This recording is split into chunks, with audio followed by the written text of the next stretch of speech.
being explored that could scan your free personal item while you stand in line, compare its size to the fare you paid, and flag you for a surprise gate check fee before anyone even speaks to you. You think you're just waiting to get on the plane, but you're actually being audited. This is the new reality of air travel. They've engineered these traps, from algorithms designed to split up families to fake on-time arrivals that are nothing but a statistical lie. They don't want you to know their playbook, but I'm about to hand it to you. AI-powered gate scrutiny. AI-powered gate scrutiny used to target free personal items. Backpacks that once fit under seat are now scrutinized. Those days are ending. Some airlines are exploring new gate technology that uses scanners to automatically analyze the size of passengers' carry-on bags. This isn't about security, it's about revenue. The system knows you bought basic economy and exactly what size you're allowed. If your bag is an inch over, it can flag you in real time. An automated alert is triggered, and by the time you reach the counter, you may be charged a hefty fee to gate check it. It might look like someone just noticed, but a machine may have made the call. This idea of digital carry-on enforcement is designed to monetize the last bits of free space. To make matters worse, some budget airlines have paid frontline staff millions in commissions for catching passengers with oversized bags. The hack. The algorithm is rigid. A soft-sided bag is flexible. Use a backpack or duffel with a little give. If you see the sizer, don't wait. Slide your bag in to prove it fits. If you carry a purse and a backpack, nest the purse inside before reaching the gate. Don't give the system a reason to flag you. Airlines split families. Here's how to avoid the fees.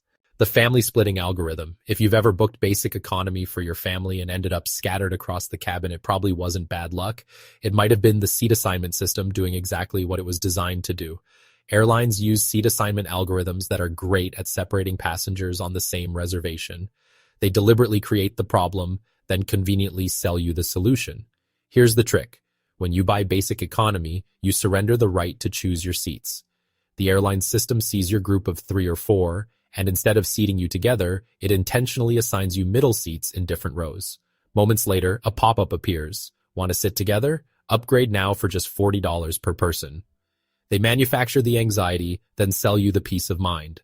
While the Department of Transportation has a family seating dashboard showing which airlines commit to seating children with a parent for free, the policies can vary, and not all airlines have signed on. The DOT has even noted it's not satisfied with airlines that only make efforts to seat families together, leaving you to gamble.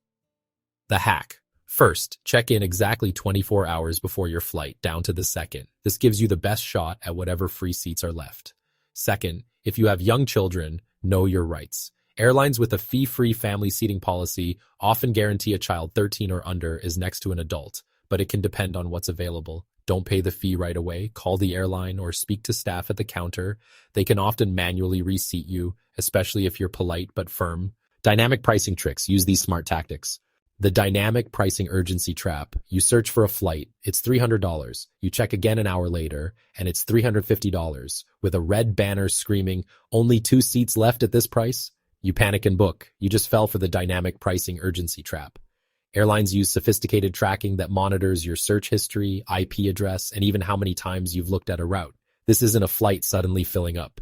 It's a targeted psychological tactic. The system sees your interest and can artificially inflate the price while creating fake scarcity to pressure you. The 2 seats left alert is often misleading. It might just mean 2 seats are left in a specific fare class, while dozens of other seats are still available. They are leveraging your fear of missing out to make an extra $50. The hack. Fight their algorithm with your own strategy. Always search for flights in your browser's incognito or private mode. This makes it harder for the website to track your repeated searches. You can also try using a VPN to mask your IP address, as some airlines might show higher prices to users searching from wealthier zip codes. Finally, use the 24-hour rule. U.S. regulations require airlines to let you cancel a flight within 24 hours of booking for a full refund, as long as you booked at least 7 days before departure. If you see the price drop right after you booked, cancel the original ticket and rebook at the lower fare. Facial recognition, what to accept and what to refuse. The biometric convenience deception. At more airports, you're seeing facial recognition for security and boarding. It's sold as a time-saving convenience, a touchless journey. But that's not the whole story. This convenience comes with a hidden cost. First, it can help mask staffing shortages. With facial recognition, airports can process more people with fewer agents. This cuts their labor costs, but also removes the human element when there's a problem, like a system glitch or a flight cancellation. This can be especially tough for travelers who aren't tech-savvy. Second, there's data collection. While the TSA says the program is optional, the airport is often designed to make opting out as inconvenient as possible. Every time you use your face as a boarding pass, your travel patterns can be logged, building a profile of your movements. The hack. You still have the right to refuse biometric screening and can opt for a manual ID check at the counter instead. Be prepared for it to take a little longer, but if you're concerned about your privacy, it's a right you can exercise. The best defense is being prepared. Have your documents easily accessible. If a problem arises and you can't reach a person, the Airlines app is your next best bet. Rebooking options often appear there minutes before they're announced at the gate. The random security check, smart ways to handle it. The random security check that isn't random. Ever been pulled aside for extra screening or found SSSS on your boarding pass? You were probably told it was random. It almost never is. SSSS stands for Secondary Security Screening Selection, and it's triggered by an airport security algorithm that flags passenger data that deviates from the norm. It's not about you personally, it's about your patterns. Did you book a one-way international ticket? Pay with cash? Book the day before you flew? All of these are potential flags. Even a name similar to one on a watch list can get you flagged. This results in a time-consuming, invasive search. You'll get a full pat-down, your bags will be emptied, and your electronics will be swabbed. The hack. You can't control the algorithm, but you can avoid raising red flags. Book round TRIP tickets when you can, and try to book at least a week or two in advance. If you constantly get SSSS, it might be because your name is similar to one on a government watch list. You can apply for a redress number through the Department of Homeland Security's TRIP program, which helps the system distinguish you from others. For everyone else, if you get SSS, just build in an extra 30 minutes, be cooperative, and have your electronics charged, as you may be asked to turn them on. The permanent black mark. Here's something airlines will never admit publicly. They keep internal files on passengers. A single heated argument over a baggage fee could lead staff to add a note to your passenger name record, PNR. This PNR is a digital file of your travel history with that airline. These notes can flag you as a difficult customer. The next time you fly, you might find you're mysteriously unable to get an upgrade, your seat requests are ignored, or you're the first to be bumped from an overbooked flight. You'll never be told this file exists, and you have no right to see it. It's a secret reputation score that can affect the service you receive for years. The hack. It's simple, but crucial. No matter how frustrated you get, stay calm and polite with airline staff. The person you're speaking with has the power to either solve your problem or flag your account. If you have a real complaint, make it through official channels after your trip, via email, the customer service portal, or a complaint to the DOT. Don't have a meltdown at the gate. In the moment, you'll get more with honey than with vinegar. Quick beat. If this helps, tap like and stay for the biggest money savers ahead. It's infuriating, isn't it? The idea that a secret file can be kept on you is something every traveler needs to know about. If you agree, do me a favor and hit that like button to help this video reach more people. And make sure you're subscribed because the tricks we've covered so far are just the beginning. The duty-free connection trap. You're flying internationally and spot a great deal on liquor at the duty-free shop. You buy it, it's sealed in a tamper-evident bag, and you assume you're set for your connecting flight. But at the next security checkpoint, it gets confiscated. This is the duty-free connection trap. The problem is that security rules aren't universally enforced, especially between different countries.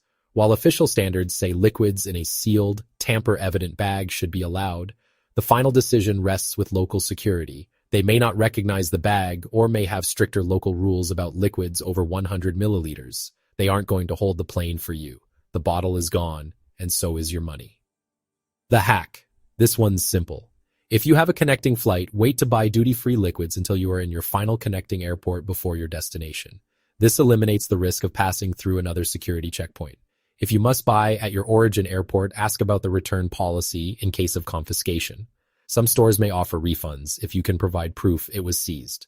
The hidden city ticketing crackdown. For years, savvy travelers have used hidden city ticketing or skip lagging to save money. The idea is simple. If a flight from New York to Charlotte is expensive, but a flight from New York to Atlanta with a layover in Charlotte is cheap, you book the flight to Atlanta and just get off in Charlotte.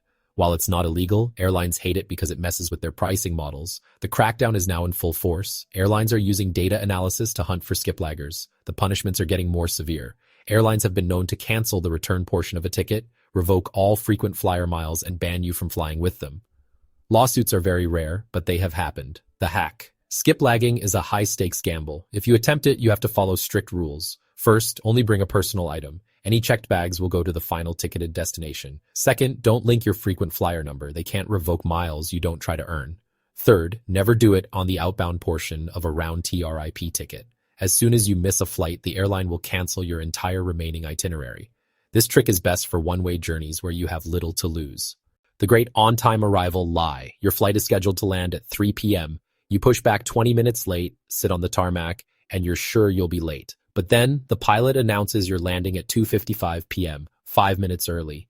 You haven't entered a time warp, you've just experienced schedule padding. Airlines have been adding extra time to their scheduled flight durations to create a buffer. A flight that really takes 2 hours might be listed as 2.5. This allows them to absorb common delays and still arrive on time, which inflates their performance statistics for marketing. According to one analysis, this padding has increased by 27% in 10 years. The hack. You can't change their schedule, but you can use this knowledge. Use a flight tracking app like FlightAware or FlightRadar24 to see the plane's actual historical flight times for that route. This gives you a more realistic idea of how long the journey will take, cutting through the padding. This is especially useful for tight connections. Don't just trust the airline's schedule, trust the data. The in-flight Wi-Fi data heist. Connecting to Wi-Fi at 30,000 feet feels like a miracle, but it can be a nightmare for your data. In-flight and airport Wi-Fi are notoriously insecure public networks, making them a playground for hackers. A common danger is the man-in-the-middle attack. Someone on your flight can set up a rogue hotspot with a name like Airline Free Wi-Fi. If you connect, they can intercept everything you do. But even the real network is risky. The terms of service you agree to often give the provider the right to monitor your activity and sell your browsing data. You're paying for the privilege of having your privacy compromised. The hack. If you must use in-flight Wi-Fi, you absolutely need a VPN, virtual private network. A VPN encrypts your connection, making it nearly impossible for hackers to spy on you. It's an essential tool for any traveler. Also, double-check the exact name of the official Wi-Fi network, which is usually in the seat back pocket. Avoid any sensitive transactions like online banking while connected. The Basic Economy bait and switch. Basic Economy was pitched as a cheaper, no-frills option, but its real purpose is to make the experience so restrictive that you'll pay more to escape it. It's the ultimate bait and switch. The low price is the bait, the mountain of fees is the switch. When you book Basic Economy, you're last in line for everything. You're in the last group to board, so you're often forced to gate check your bag because the overhead bins are full. You can't choose your seat, which leads to the family splitting issue. On some airlines, you don't even earn miles. The entire product is designed to upsell you. They show you a low fare, then charge for a seat, a carry-on, and earlier boarding. By the time you add it all up, you've often spent more than you would have on a regular economy ticket. The hack. Before you book Basic Economy, do the math. Open a second tab and price out a standard economy ticket. Then, add up the cost of all the extras you'll need with the basic fare. More often than not, standard economy is the better value and comes with way less stress. If you're a solo traveler with just a personal item and don't care where you sit, basic economy can be a steal. For almost everyone else, it's a trap. Internal notes for frequent complainers. This final secret is an extension of the permanent black mark. Many airlines use customer relationship management (CRM) systems that log every interaction you have with the company, phone calls, emails, and social media posts. If you are a frequent complainer, even if your complaints are valid, the system can flag you. This is different from a PNR note about a single incident. It's a pattern. Your history can be pulled up and show a dozen complaints about everything from slow bags to meal options. Fair or not, you can be labeled a problem customer. This might lead to your future issues being deprioritized. While other passengers get rebooked and offered meal vouchers during a delay, you might be the last person they help. The hack. Choose your battles. Not every minor inconvenience is worth a formal complaint. For big problems like a lost bag, be strategic. Use a calm, factual tone. State the problem, what you lost, and what you consider a fair resolution. A single, well-documented professional complaint is far more effective than a dozen angry tweets. It gets you a better result and keeps your internal record clean. Take a breath. Here's the crucial takeaway to save money before your next flight. The reality of flying is you're no longer just a passenger. You're a data point and a revenue opportunity. Airlines have built a system of algorithms, policies, and tech designed to maximize their profit at every turn. They rely on your confusion and your willingness to pay a little more for something that used to be standard. But knowledge is leverage. Now you know their biggest tricks. You know about the gateside shakedowns, the algorithms that split families, the fake on-time arrivals, and the secret files. You know how to protect your data, avoid pricing traps, and fight back. They have their algorithms, but you have the truth. By understanding the game, you can save money and take back control of your travel experience. But before your next flight, there's something else you should know. Airport security has started confiscating certain electronics that used to be completely normal to bring through TSA. Travelers have been losing hundreds of dollars at security simply because they didn't know the new rules. If you want to avoid that mistake, watch the video on your screen now where I break down the electronics TSA will confiscate from passengers. It could save you a lot of money at the airport. The next time you fly, you'll see the airport not as a place of confusing rules, but as a system you finally understand. Which of these tricks have you already experienced? Let me know in the comments below. Fly smart.